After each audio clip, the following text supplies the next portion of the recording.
แม่ครูบาอาจารย์ขณะมรณะทุกองค์นะโมตัสสะภะคะวะโตอะระหะโตสัมมาสัมพุทธัสสะนะโมตัสสะภะคะวะโตอะระหะโตสัมมาสัมพุทธัสสะนะโมตัสสะภะคะวะโตอะระหะโตสัมมาสัมพุทธัสสะวาโลกาเจติยันติอิทังสัทธาปุพพารามิวิราโตปัสเสนายิโกกาลังอาราภกาเทสิตินาวาลาโอกาสนี้อาตมาภาพจะได้แสดงพระสัทธรรมเทศนาแก่พุทธบริษัทเจ้าทั้งหลายที่พากันมาก่อสร้างวาลุขาเทริสายเพื่อการทำให้เป็นพุทธบูชาธรรมบูชาสังฆบูชาแก่พระรัตนตรัยด้วยจิตศรัทธาประสานการเดินใจหวังว่าองค์คุณพระรัตนตรัยเป็นหน้าที่พัฒนามาของตนโดดบานเพื่อนเป็นที่อยู่อาศัยนั้นเมื่อมีศรัทธาความเชื่อบุญกรรมดิ่งลงแล้วแนวแน่ถึงเพียงนี้พวกเจ้าหากอาจจะปรารถนายึดห่วงเอาสมบัติสนิทใดสมบัติเหล่านั้นจะพูดเกิดมาห้องทำมาพร้อมเดินใจให้สังเกตผลบนทางเจตนาไปด้วยอำนาจกุศ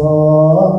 ศีลท่านประกอบไปด้วยแมงศรัทธาเจตนาอเนกาเหล่านั้นจะตั้งความปรารถนาเป็นพระพุทธเจ้าเป็นพระปัจเจกพระพุทธเจ้าพระกิณาสาวกเจ้าอันเป็นความยอดความปรารถนาของพวกสังฆชาสงฆ์มโนลมความตั้งใจดาพระบรมจอมไตรโลกนาถศาสดาจารย์ตาประทานสัทธรรมเทศนาแก่พระเจ้าพระเสด็จกุศลอามสมอ่างวาในสมัยเนืองพระผู้มีพระภาคเจ้าเสด็จประทับอยู่ณบุพราชมหาวิหารในพระราชานครวสาสดีในนครสาวัตถีทรงอาภาลงมาพระเจ้าพระเสด็จกุศลผู้เป็นใหญ่ในเวียนแก่นกุศ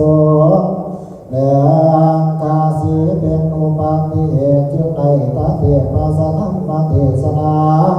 อานิสงส์วาลุขาเจดีย์สายความติดสะดานแห่งพระสัมมาสัมพุทธเจ้าเนื่องเป็นวันแห่งสี่คำเดือนห้าต้นฤดูห้องอากาศค่อนข้างอบอ้าวอยู่หน่อยหนึ่งทรงเลี้ยงพระปัจเจกที่กุศล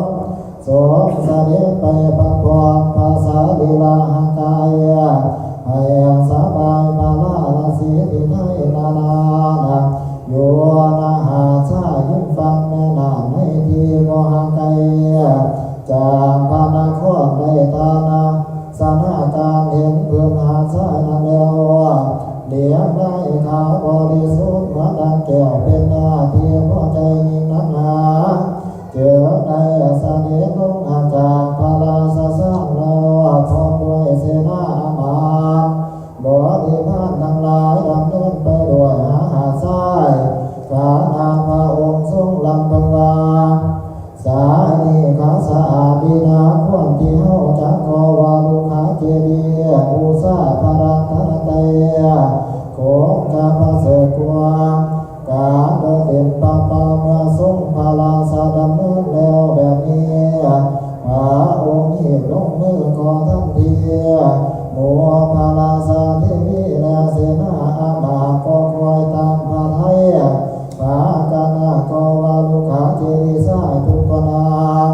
กาการด้วยความผาสุกเลื่อนเลื่อนบันเทิงใจเมื่อทำสำเร็จทุกอย่างแล้วคณะนับดูพระเจดีย์สายได้ถึงแบบพระองค์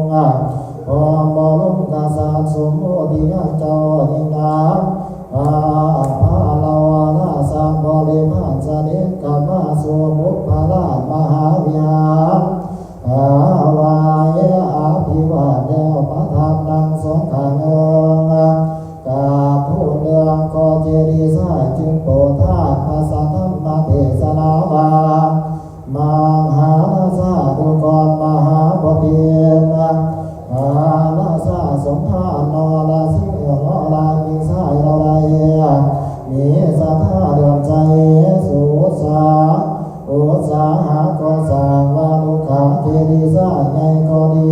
ก็ดีเหลือสูงก็ดีต่ำก็ดีมีจำนวนมากมายถึง84,000ดังมหาบพิตรกาทำในมือนี้เหลือหน่อยกว่านี้เพียงแต่องค์เดียวก็ดีด้วยศรัทธาอันแห่งกาลนี้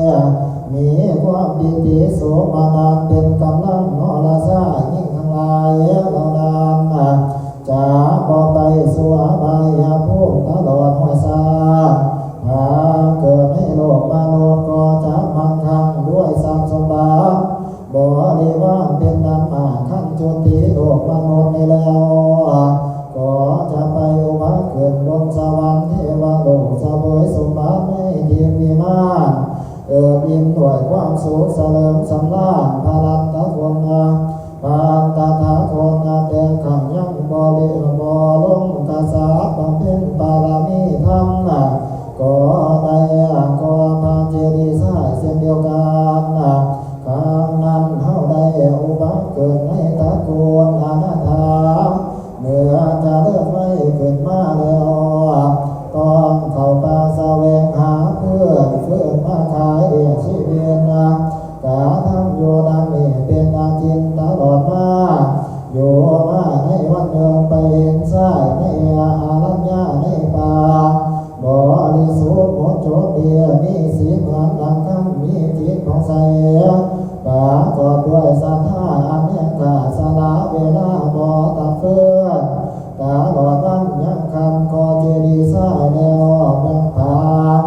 เปลืองผ้าออกมาเจียงเห็นทุ่งไส้ประดับพระเจดีย์ไว้ทั่วไปขานกระทำสำเร็จแล้วถวายบูชาแก่พระรัตนตรัยใน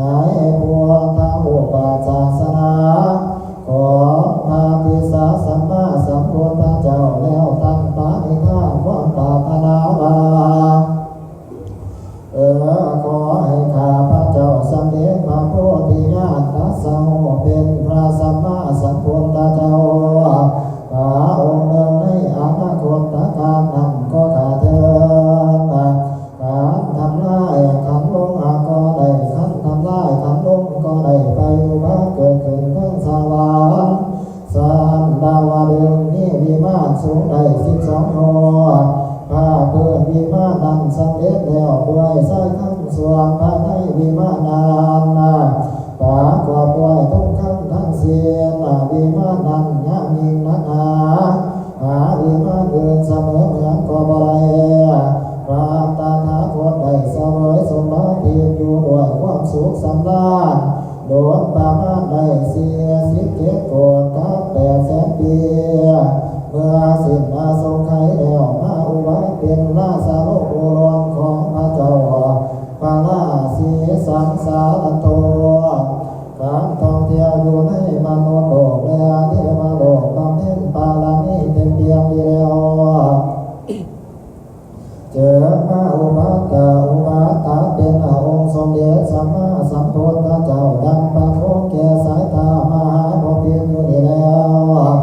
นาบัดนี้เมื่อจบพระสัทธรรมเทศนาลงแล้วหมู่ปานาสัตว์ทั้งหลายนี้พระเจ้าประเสริฐที่โกศลเจ้าเป็นต้นโสมานันยินดีในพุทธภาษิตยิ่งนักหนากาสมาพรสานันพุทธบริษัทเจ้าทั้งหลาย